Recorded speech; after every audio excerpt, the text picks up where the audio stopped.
Bienvenidos a Ciencia pero no ficción. Prepárate para que exploremos juntos la trayectoria del conocimiento, desde una simple pregunta hasta el impacto que el saber puede tener en nuestra sociedad. Aquí hablaremos sobre cómo la ciencia y la educación se entrelazan e impactan cada faceta de nuestra vida, porque la ciencia es más que datos y descubrimientos. Esto es Ciencia pero no ficción.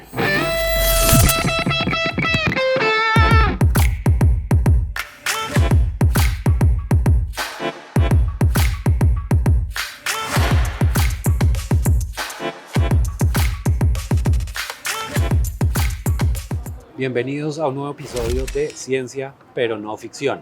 Hoy vamos a hablar de un tema súper importante y muy interesante desde la perspectiva de la transferencia de tecnología, de la competitividad y de la innovación. Y para empezar, la gran pregunta es, ¿qué es la competitividad? ¿Qué es la innovación? Y hemos escuchado hablar mucho tiempo de la importancia de la relación entre academia, industria, Estado, sector privado y sociedad. Pero ¿eso qué es? ¿Eso para qué sirve? ¿Eso cómo funciona? ¿Y eso cómo ocurre? ¿Y qué impacto tiene además en la sociedad y en la economía? Y para hablar de esto nos acompaña un invitado muy especial que habíamos querido tener con nosotros desde hace mucho tiempo, que es Daniel Gómez Gaviria. Daniel es un economista colombiano, tiene una larga y sólida trayectoria en temas de política pública, en el ámbito académico. Actualmente es el vicepresidente de una organización muy interesante en Colombia que es el Consejo Privado de Competitividad, y con él vamos a estar conversando sobre esto. Daniel, bienvenido, muchas gracias por estar con nosotros acá hoy. Camilo, muchas gracias por invitarme, genial estar acá en NEAFIT, muchas gracias. Arranquemos por una pregunta básica para entender este tema, y es, si estás hablando con una persona del común, ¿cómo le explica uno a cualquier persona qué es la competitividad, qué es la innovación y cuál es como la conexión entre estas dos y por qué eso es importante para un país y un país como Colombia?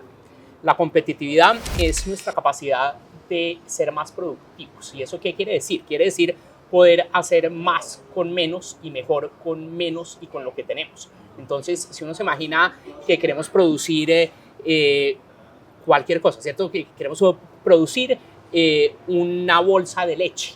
Entonces queremos producir esa bolsa de leche con el menor número de vacas posibles, con la menor cantidad de tierra posible, y eso requiere entonces hacer las cosas cada vez mejor.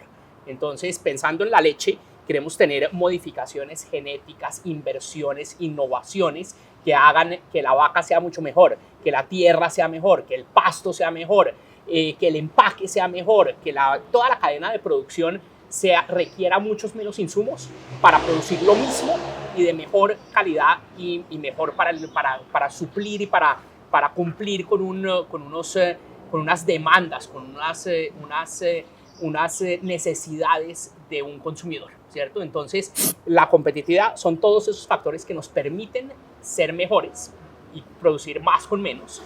Y la innovación es lo que nos permite descubrir cómo hacerlo.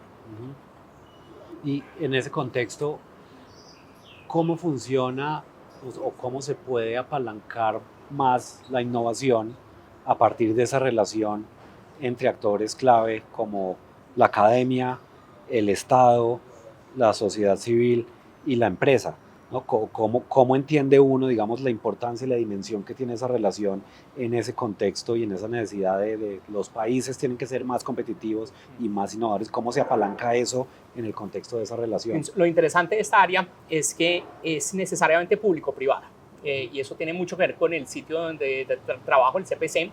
En el ADN nuestro está pensar en cómo lograr esa articulación público-privada, pero además tiene más complejidades y más actores, como mencionabas, porque hay un lado como de oferta de conocimiento, por un lado, y demanda de ese conocimiento para lograr resolver esos problemas sociales y del consumidor y del ciudadano que están del otro.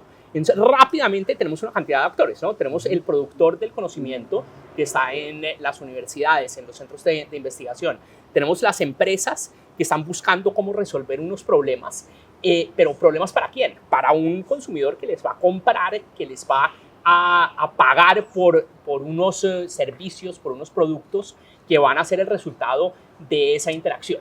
Entonces es un área que necesariamente involucra a mucha gente y por eso también es un área súper retadora, ¿cierto? Porque los incentivos de cada uno de estos es muy distinto, ¿no? La empresa, y pues, seguramente vamos a profundizar en esto, pero y es el gran reto. El gran reto es que uno puede tener el investigador que de verdad tiene una vocación de descubrir cosas nuevas, pero no tiene ni el interés, ni las capacidades, ni la mentalidad, digamos, para convertir ese conocimiento en algo, en una mercancía, ¿cierto? Sí. Y por el otro lado, la empresa pues tiene ese incentivo de sacar rápidamente un producto que me compren, pero de pronto no tiene ni el incentivo, ni el interés, ni las capacidades para estar sentado 10 años en un laboratorio descubriendo cómo hacerlo, ¿cierto? Y por el otro lado, pues el consumidor tiene unas demandas que son muy inmediatas también en muchos temas. Entonces, el consumidor no está esperando, oiga, usted investigador en su laboratorio, esperemos a ver en 10 años qué sale, ¿no? Entonces, todos están interesados en lo mismo, pero los tiempos están traslapados, los incentivos no coinciden siempre, y yo creo que ese es como el gran reto, es la gran posibilidad, digamos, pero el gran reto, cómo alineamos esos intereses, más capacidades, más horizontes temporales, más recursos, eso es como lo bonito de esta área, ¿no? Pensando en eso, si uno mira, por ejemplo, lo que ocurre en algunas economías más desarrolladas, si uno mira algunos países punteros en temas de innovación, por ejemplo en la OCDE, de alguna forma han logrado diseñar políticas e instrumentos que hacen que esa colaboración entre los actores sea un poco más fluida, más armónica y de más largo plazo.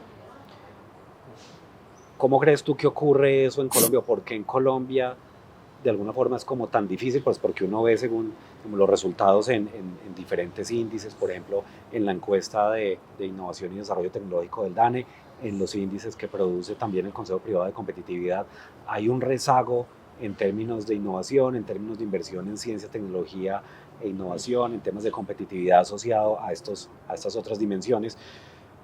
Pero uno lo que ve es que por alguna razón acá es muy difícil lograr esa conexión, que esa conexión lleve, por ejemplo, una relación más sólida, más estable, que tenga unos resultados, digamos más contundentes.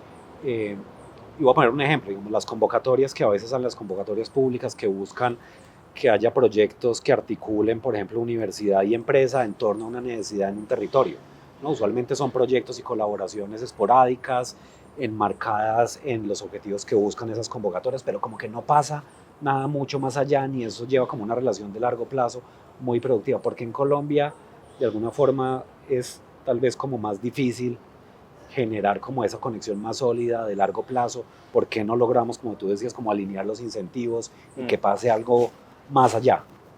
Primero pensemos un poquito en cuáles son los insumos que se necesitan para crear ese conocimiento que es útil para articular con las empresas, ¿no? Entonces, hay una necesidad de tener una inversión en ciencias básicas, ¿cierto? En investigación básica que no tiene resultados y aplicaciones inmediatas, pero que crea todo ese sustrato con el cual después aparecen en aplicaciones, ¿cierto? Entonces, ahí se requiere una inversión importante pública, porque eso tiene una naturaleza de bien público claro. Entonces, lo primero es que no estamos invirtiendo suficiente desde lo público para ese bien público que es la ciencia y el conocimiento básico, ¿no? Lo segundo es que las empresas, el entorno empresarial, no tiene suficientes incentivos para innovar y para invertir en esa ciencia y tecnología e innovación aplicada a la empresa y para demandar esos insumos desde las universidades y desde los centros de investigación por varias cosas. Uno, porque no tenemos básicamente suficiente competencia. Yo creo que eso es parte del lío. Digamos que si uno piensa en una empresa que quiere hacer plata y cómo decide dónde invertir, dónde gastar recursos, uno tiene que pensar que en principio los empresarios y las empresas no son bobas, ¿cierto? Y no van a desperdiciar oportunidades. Entonces, pues uno, a partir de ahí, uno tiene que pensar, bueno, si no están invirtiendo en innovación, es porque tienen alguna otra alternativa mejor. Y finalmente, lo último es que tal vez también nos falta unos componentes como transversales de talento humano, por ejemplo. Es un talento humano que no es el científico en el laboratorio, no es el MBA gerente de su empresa, sino alguien intermedio que conozca el mundo de los negocios y también entienda el mundo científico.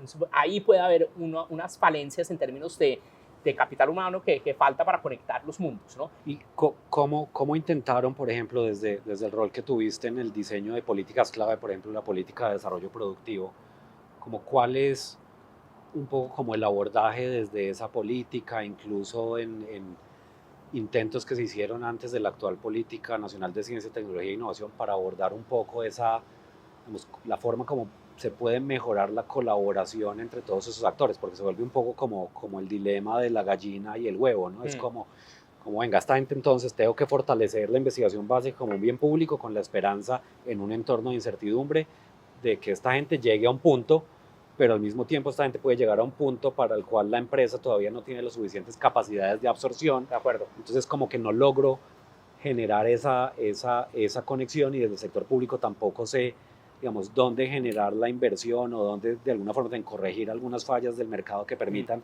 que esa relación sea más armónica. ¿Cómo intentaron abordar eso desde el diseño de política? Gran pregunta. Entonces, situémonos en el momento en que estamos discutiendo estas políticas, que es como 2014, ¿no?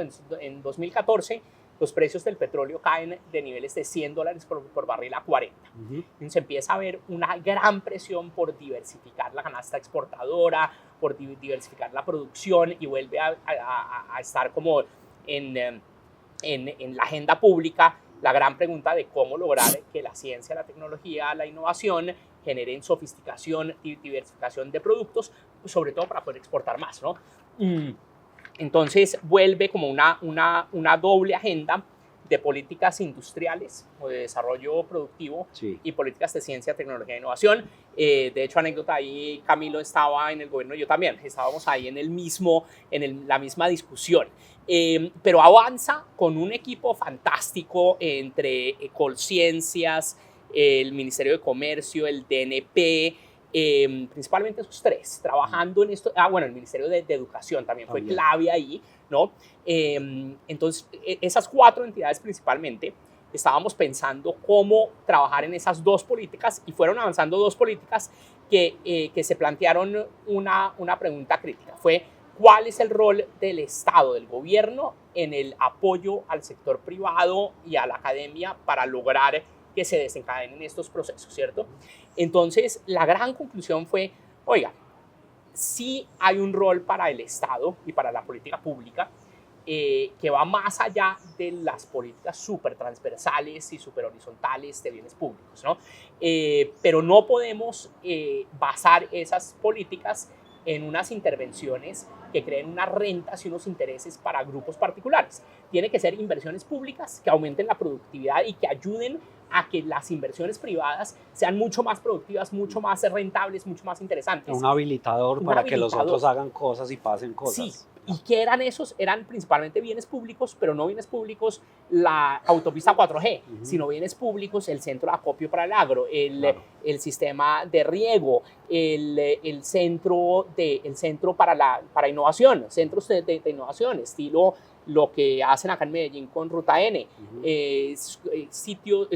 estrategias como los parques industriales, parques científicos industriales, cosas que maximicen las posibilidades de colaboración, ¿cierto? Sí. Entonces, Camilo trabajó en los parques industriales cuando yo lo conocí, y en esa época esa lógica es bienes públicos sectoriales, es cómo hacemos para juntar empresas con centros de investigación, con oficinas de gobierno, en un solo sitio donde las ideas fluyan entre unos y otros, ¿cierto? Entonces lo que se encuentra ahí es que muchas veces las innovaciones surgen del el tipo en la planta que va a almorzar y se encuentra en la fila del almuerzo con el científico y le comenta, oiga, tengo un problema con este material, y el tipo científico dice, oiga, pues voy a empezar a pensar en un material que le sirva, y ahí ya surgió un proyecto científico, tecnológico y de innovación, ¿cierto? Pero a partir de la serendipia, ¿cierto? Claro. Eso no surge haciendo una reunión por Zoom muchas veces, ¿cierto?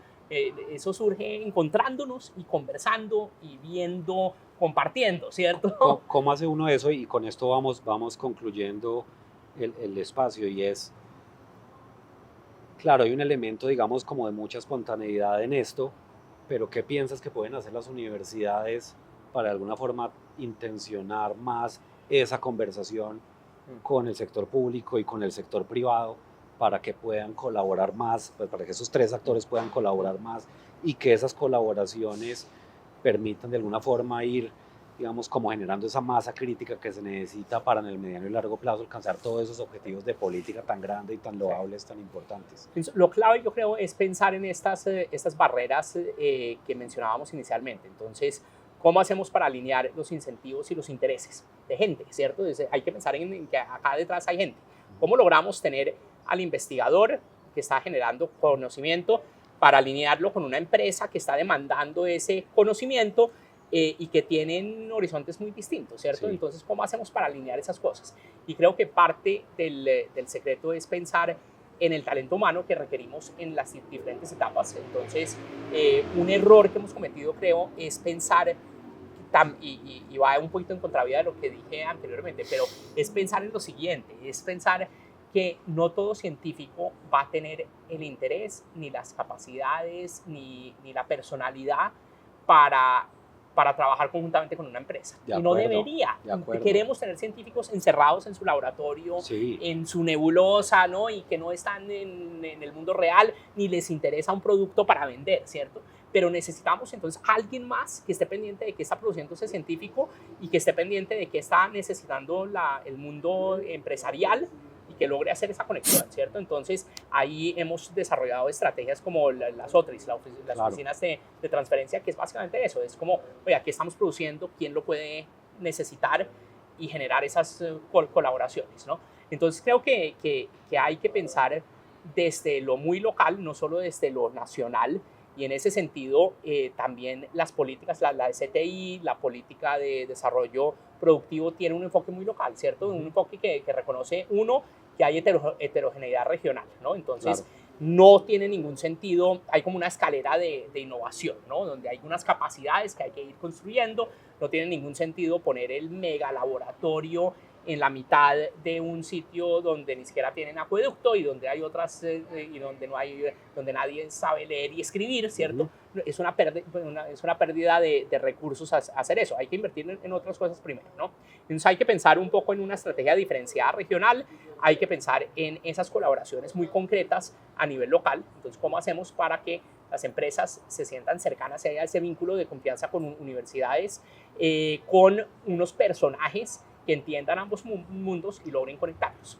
Y eso es lo que está detrás, de hecho, pues, de todas las estrategias de comités, universidad, empresa, Estado, ¿no? Los CUEs, las comisiones regionales de competitividad y los CODECTI, y toda esa institucionalidad que hemos juntado, pues trata de resolver estos líos. Pero a la base creo que hay que pensar en cómo llenar como todas las piezas del rompecabezas, ¿no? Y si no están todas las piezas, no va a funcionar. Y va a haber y tiene que haber como esos niveles, esa gente, una gente muy práctica que está como en la frontera de la solución, otra gente que está pensando un poquito más en abstracto, pero que va a generar los insumos para masa crítica para seguir haciendo cosas. Exactamente. Entonces hay que como llenar todo el portafolio con instrumentos financieros nuevos, con instrumentos, con formaciones nuevas, con sistemas de gobernanza nuevos, con inversiones públicas nuevas. Entonces, yo creo que no es solo un tema de plata, y ahí también nos enredamos muchas veces, ¿no? Que siempre decimos, no, pero es que ¿cómo así que solo tenemos 300.000 millones para el sector de ciencia, tecnología e innovación? Sí, eso es grave, digamos, pero si le empezamos a botar mucha plata, como con mi ejemplo del sitio regionalmente, si un sitio no tiene capacidades, pues por más plata que le botemos, no va a pasar mayor cosa con eso, y tal vez eso es una reflexión para el sistema general de regalías, el área de CTI, ¿cierto? Sí, no puede botarle mucha plata, pero si no tiene las capacidades, si no están todas estas otras piezas, esa plática no se va a gastar muy bien, ¿cierto? Entonces, sí, hay que meterle más plata, obviamente, hay que meterle más plata definitivamente a la parte de investigación básica, al bien público, digamos, pero hay que pensar muy cuidadosamente y generar esos entornos de negocios donde sea buen negocio invertir en ciencia, tecnología e innovación. Fantástico, yo creo que es un gran cierre. conversar más, que esas conversaciones se enfoquen en solucionar grandes problemas que tiene la sociedad hoy en día en diferentes niveles y encontrar, digamos, que justamente el problema, o más bien la solución al problema, y problema entendidos como grandes desafíos, sean como los puntos de encuentro de los actores clave de un ecosistema de ciencia, tecnología e innovación. Pero al mismo tiempo, algo muy interesante que dijiste es como innovar para poder innovar en los sistemas de financiación, innovar en la gobernanza del sistema, innovar en los instrumentos, tener como una visión mucho más abierta y más innovadora de cómo hacer para impulsar la competitividad y la innovación a partir de esa relación.